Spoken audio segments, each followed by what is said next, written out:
नमस्कार, मैं हूं विकास सुखीजा। आप देख रहे हैं अब तक टाइम। दोस्तों, आपको बता दें, कांग्रेस के वरिष्ठ नेता रमेश चौधरी जी का देहांत हो गया। आपको बता दें, रमेश चौधरी जी के जाने से कांग्रेस को काफी बड़ा नुकसान हुआ है।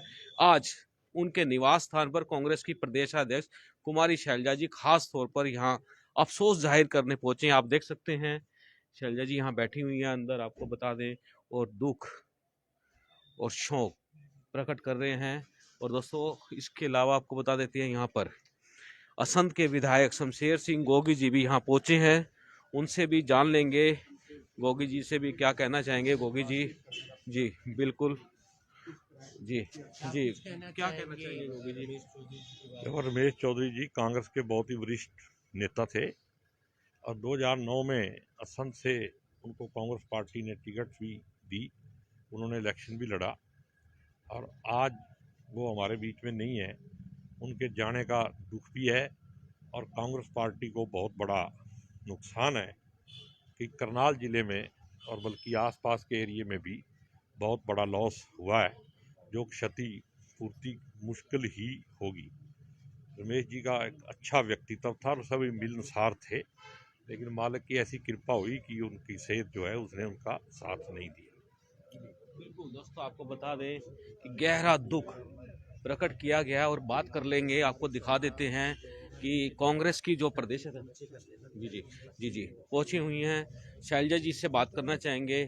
शैलजा जी नमस्कार। शैलजा जी, आप आज यहाँ पहुंचे हैं रमेश जी के देहांत पर। देखिए, ये दुख की घड़ी है, जी ना केवल रमेश चौधरी जी के परिवार के लिए, बल्कि पूरे कांग्रेस परिवार के लिए, क्योंकि पीढ़ियों से जो कांग्रेस के परिवार का हिस्सा रहे हों, आज एक मेंबर अगर चला जाता है तो सभी को उसका दुख भी होता है और कमी भी महसूस होती है।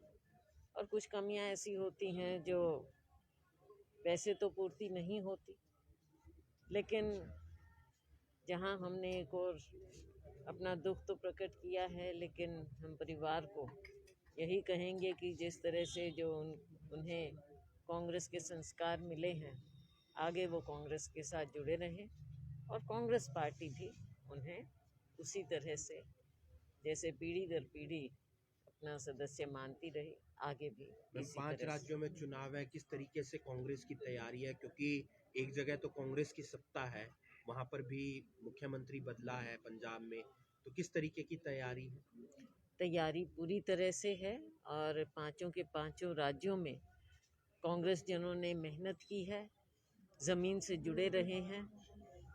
आगे आने वाले समय में, क्योंकि हर राज्य की स्थिति अलग होती है, लेकिन मैं आपको ये कह सकती हूँ कि हम बहुत मजबूती से ये चुनाव लड़ रहे हैं। हमारे कार्यकर्ता, हमारा नेतृत्व पूरी प्रेरणा के साथ, और इनमें से कई राज्यों में हमारी सरकार आने वाले समय में इन चुनावों के बाद बनेगी। मैम मैम हरियाणा हरियाणा में में, जी मैम, हरियाणा के अंदर अभी कैथल के एसडीएम भ्रष्टाचार के मामले में अरेस्ट हुए हैं।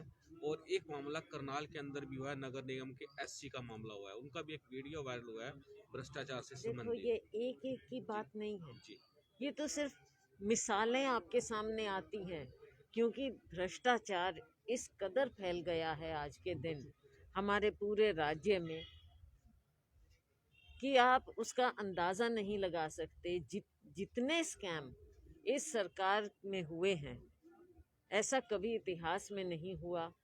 हर मामले में, हर निगम में, हर जगह, ये चाहे लोकल लेवल पर हो चाहे राज्य के लेवल पर हो, इतने बड़े बड़े स्कैम हुए हैं। भ्रष्टाचार इतना ज़्यादा चरम सीमा पर पहुंच चुका है कि आम नागरिक इससे बुरी तरह से त्रस्त है। और इससे ज़्यादा बड़ा फेलियर सरकार का क्या होगा कि खुद मुख्यमंत्री जी के अपने क्षेत्र में इस तरह की बातें सामने आ रही हैं। बातें सामने बहुत कम आती हैं, लेकिन व्यापक रूप से भ्रष्टाचार हर स्तर पर फैला हुआ है। मैम पार्टी के कार्यकर्ताओं को और नेताओं को बेसब्री से इंतजार है संगठन का, संगठन बन नहीं रहा है।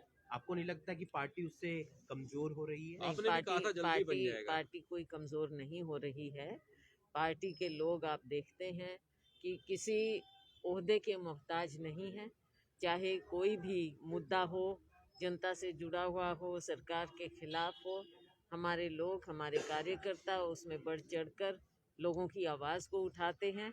लेकिन संगठन का होना भी ज़रूरी है और आने वाले समय में इस पर पूरा ध्यान पंजाब में जिस तरह की छापेमारी की जा रही है सरकार के खिलाफ, मुख्यमंत्री चन्नी के देखो रिश्तेदार हैं, ये क्या भारतीय ईडी के जनता छापे। पार्टी के पुराने पैंतरे हैं। चाहे इनकम टैक्स हो, चाहे ईडी हो, चाहे सीबीआई हो, इनको तो इन्होंने अपना ऐसा पालतू बना रखा है कि जो लोगों के मन में एक होता था कि इस तरह की संस्थाएं हैं, निष्पक्ष संस्थाएं हैं, आज उनको सरकार ने अपना ऐसे बनाकर लोगों के ऊपर राजनीतिक द्वेष के साथ छोड़ देते हैं। और जब चुनाव आता है, खास तौर से जो इनके सामने पार्टियां हैं, कांग्रेस पार्टी है, अब किस तरह से टारगेट किया जा रहा है अपने राजनीतिक प्रतिद्वंद्वियों को, और ख़ास तौर से कांग्रेस के पीछे ये ज़्यादा पड़ जाते हैं और ऐसे इस तरह के हथकंडे अपनाते हैं। पर जनता इसको देख रही है और समझ रही है।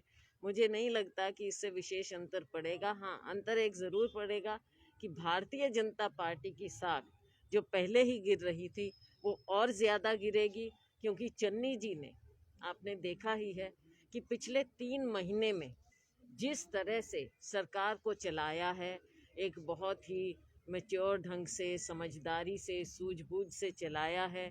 और पंजाब में मैं कह सकती हूँ कि हर पंजाब के वासी का और बल्कि हम सभी का सर गर्व से ऊंचा उठता है कि चन्नी जी जैसे व्यक्ति ने ऐसे दिखा दिया है कि कांग्रेस पार्टी को आगे कैसे एक आखिरी सरकार सवाल। हम चला सकते। दिग्विजय चौटाला ने आज एक ट्वीट किया है कि 2024 में जब चुनाव होंगे तो इनेलो पार्टी का विलय जेजेपी में हो जाएगा। जेजेपी पार्टी इनेलो से निकली है, लेकिन उनका विलय जेजेपी में हो जाएगा। ये उनके आपस की बात है, उनके परिवार की बात है। पार्टियां जो फिर भी जैसे एक करेंगे, प्रतिक्रिया एक राजनेता होने के उनकी नाते आपस की प्रतिक्रिया है। ये तो एक देखो, बात ये है कि चाहे ये जो भी हो, ये भारतीय जनता पार्टी की भी टीम है। तो चाहे कोई भी, चाहे लोकदल है, चाहे ये जजपा है, जजपा तो ऑलरेडी उनके साथ है। तो ये सब इनकी आपस में साठगांठ है। मैम तो आपको अब लगता है कब कौन मैम आपको लगता है कि पंजाब के अंदर जिस तरह से सिद्धू जो प्रदेशाध्यक्ष है, नवजोत सिंह सिद्धू और मुख्यमंत्री दोनों के बीच में अब अगली सरकार बनाने के लिए मुख्यमंत्री की कुर्सी को लेकर जो मामला खड़ा हो चुका है, उसमें क्या है? देखो, बात ये है कि फिलहाल हमारे मुख्यमंत्री चरणजीत चन्नी जी हैं, जिनको हाईकमांड ने और पूरी पार्टी ने बड़े सोच समझ के मुख्यमंत्री चुना है। आज के दिन वो मुख्यमंत्री हैं और चुनाव लड़ रहे हैं। चुनाव हमेशा सभी लोग मिलकर लड़ते हैं, चाहे कोई भी राज्य हो। पार्टी है, सरकार है, सभी एक ही पार्टी की सरकार है और सभी नेता, सबका यही प्रयास है कि मेहनत करें सभी और कांग्रेस की सरकार अगली फिर से बने। लड़की हूँ, लड़ सकती हूँ कि पोस्टर गर्ल थी, वो आज बीजेपी में शामिल होगी, आपकी क्या प्रतिक्रिया? देखो, ये चीज़ें छोटी मोटी चलती रहती हैं, इनमें कोई इतनी विशेष। मैम एक घर में 2 झंडे लगेंगे, सपा के मुखिया के घर पे, मुलायम सिंह यादव के घर में। एक तरफ एक झंडा ही घर सपा का में। लगेगा और दूसरी तरफ झंडा लगेगा बीजेपी का। तो क्या लगता है, नेता लोग जनता की भावना से खेलते हैं, क्या होता है? काफी व्यापार प्रभावित होगा। यहाँ से फ्लाईओवर बन रहा है हाँ जी। करनाल के ऊपर से फ्लाईओवर बन रहा है, हम्म। और उससे काफी व्यापार प्रभावित होगा। यहाँ की जनता से पूछना चाहिए, जो उनको सबसे ज्यादा ठीक लगे उसी हिसाब से फैसले होने चाहिए। दोस्तों आप देख सकते हैं, ये है कांग्रेस की अध्यक्षा कुमारी शैलजा जी। और आपको बता दें खास तौर पर जो एक सवाल हमने पूछा है कि सपा के जो अध्यक्ष हैं, जो सपा के संस्थापक है मुलायम सिंह यादव, उनके निवास पर अब 2 झंडे दिखेंगे। एक तरफ भाजपा का दिखेगा और दूसरी तरफ सपा का दिखेगा। बड़ा ही उन्होंने चटकारा लिया है दोस्तों। और आप देख रहे हैं अब तक टाइम्स। मैं हूं विकास उगीजा अपने साथी कृष्ण के साथ। नमस्कार, जय हिंद, जय भारत।